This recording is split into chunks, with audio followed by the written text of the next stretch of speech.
विमल पोलो जुबा केसरी, हर पल मनाओ केसरी त्योहार।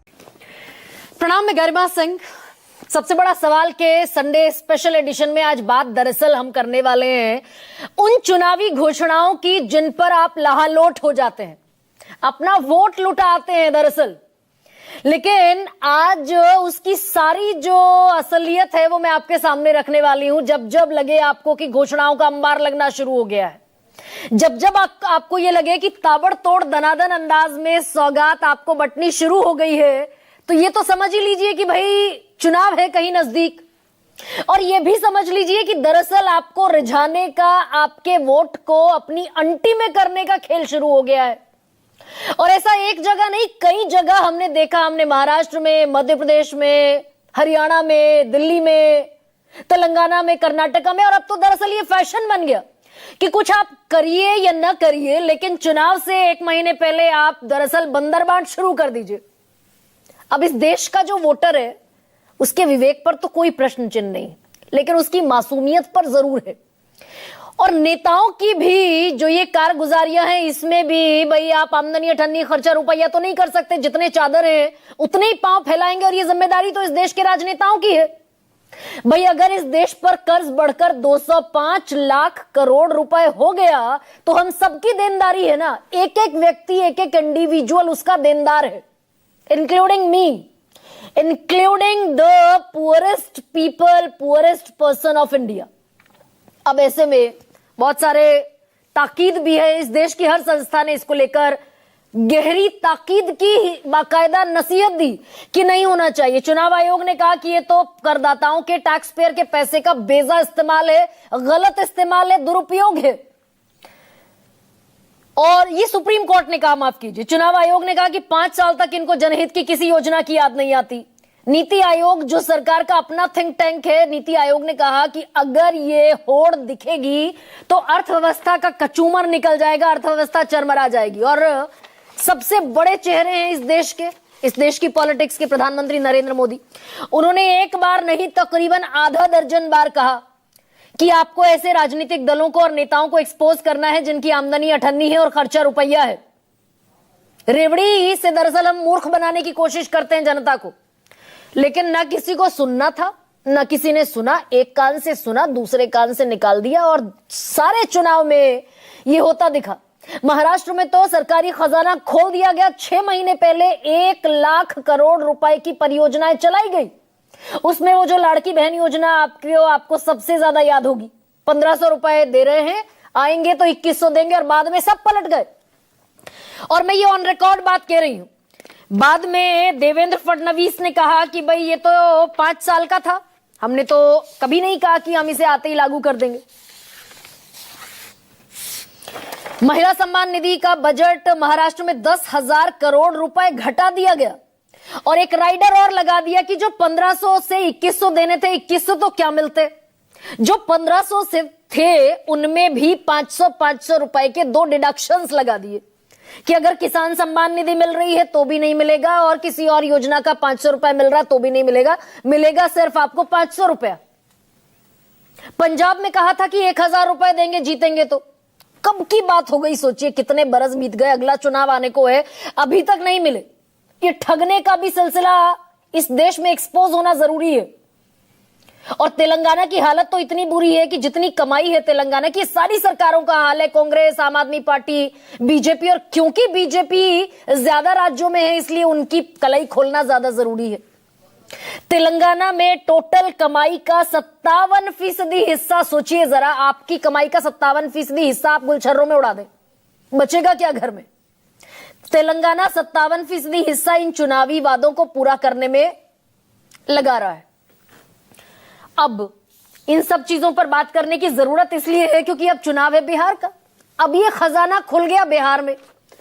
भाई 20 साल से सरकार है, तो अभी तक तो विकास हो जाना चाहिए था, सड़कें बन जानी चाहिए थी, हर आदमी सशक्त हो जाना चाहिए था, गरीबी नहीं होनी चाहिए थी, पलायन नहीं होना चाहिए था, रोजगार होना चाहिए था हर व्यक्ति के पास, पर कैपिटा इनकम बेहतर होनी चाहिए थी, पढ़ाई बेहतर होनी चाहिए थी। 20 साल मिले भाई, कम होते हैं 20 साल। लेकिन दरअसल यहां भी वही ढाक के 3 पात हैं। और अब नीतीश कुमार जो सुशासन बाबू हैं और एनडीए के साथ खड़े हैं। प्रधानमंत्री नरेंद्र मोदी बड़ा चेहरा है। परसों आए थे प्रधानमंत्री नरेंद्र मोदी बिहार, और कौन कौन सी घोषणाएं हैं? दरअसल नीतीश कुमार खुद कहते थे मुफ्त की बिजली नहीं देंगे, लेकिन अब देंगे 125 यूनिट बिजली मुफ्त। 1,67,00,000 परिवारों को, महिलाओं को दे दिए गए 10,000 रुपए। 75 लाख को मिल गए, 25 लाख को और मिलेंगे, और 2,70,00,000 को मिलने हैं 10,000। इसका भी अभी हिसाब आपके सामने खुलकर बताने वाली हूं। और अगर इन्होंने अपना रोजगार जमा लिया, जो व्यवसाय करने के लिए पैसा दिया है 10,000 रुपए, अगर इन्होंने जमा लिया तो फर्दर जो इनको दिया जाएगा पैसा, वो दिया जाएगा 2 लाख रुपए हर महिला को। अब अगर 2,70,00,000 में से 1 करोड़ ने भी फर्ज कीजिए रोजगार जमा लिया, भाई इतना तो कम से कम हम टारगेट लेकर चल ही रहे होंगे कि इतनी महिलाएं सशक्त हो जाएंगी।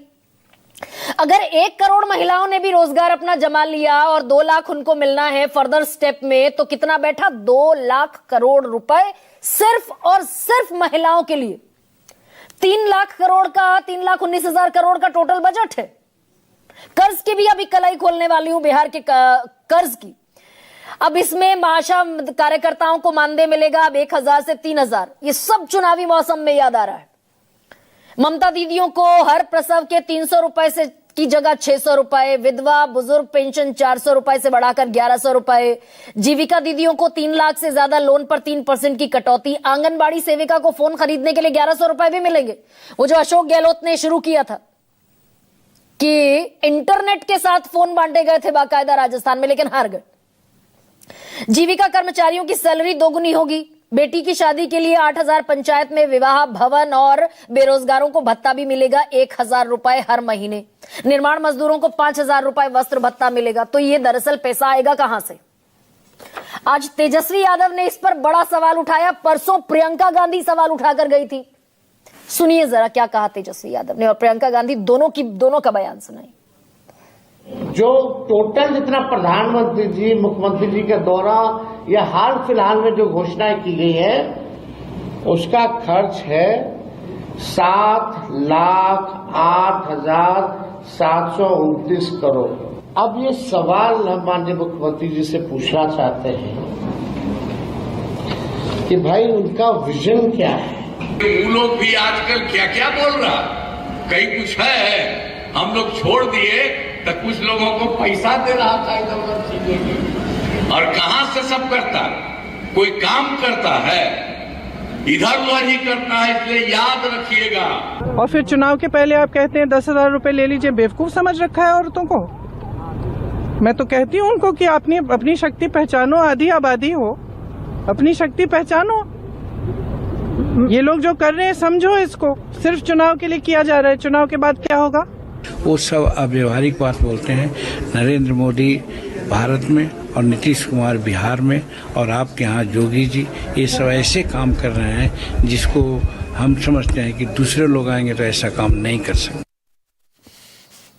अब जीतन राम मांझी कह रहे हैं कि ऐसे काम कर रहे हैं जो कोई दरअसल नहीं कर सकता। अब आपको याद होगा 2023 में जाति सर्वे हुआ था। Bihar was the first state ever in India जिसने जाति सर्वे किया, कंडक्ट किया, रिपोर्ट विधानसभा में रखी, विधान परिषद में रखी और कहा कि भाई 94 लाख ऐसे लोग हैं, 94 लाख परिवार ऐसे हैं जो गरीब हैं और जिन्हें दरअसल 2-2 लाख रुपए का अनुदान दिया जाना। ये 2023 में घोषणा हुई थी।